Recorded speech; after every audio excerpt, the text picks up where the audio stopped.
ভয়ানক ঘটনা ঘটেছে। দুর্বৃত্তরা হামলা চালিয়ে চারটি গণমাধ্যম অফিস তছনছ করেছে, আহত করেছে সাংবাদিকদের। ইস্ট ওয়েস্ট মিডিয়ায় হামলার ঘটনা ঘটেছে।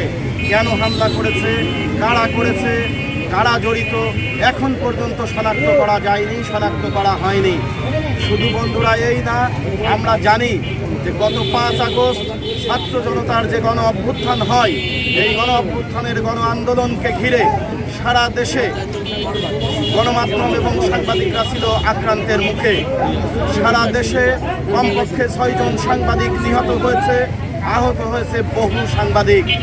যশোরও এর থেকে ব্যতিক্রম ছিল না। যশোরেও গতকাল আমাদের ফটো সাংবাদিক পরাগ আক্রান্ত হয়েছে, আন্দোলন চলাকালে আক্রান্ত হয়েছে আমাদের বিপুল, জুয়েল সহ অনেকেই। এই হামলা কেন?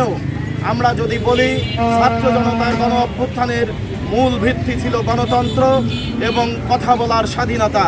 সেই কথা বলার স্বাধীনতার পক্ষের মানুষ যদি হয়ে থাকি, আমাদের প্রথম শর্ত আমাদেরকে বাক স্বাধীনতা দিতে হবে, আমাদেরকে কথা বলার অধিকার দিতে হবে। কিন্তু কথা বলার অধিকার প্রতিষ্ঠায় সবচেয়ে ভূমিকা পালন করে থাকে গণমাধ্যম। কেন এই গণমাধ্যমের উপরে হামলা, সেই বিচার আমরা দাবি করছি।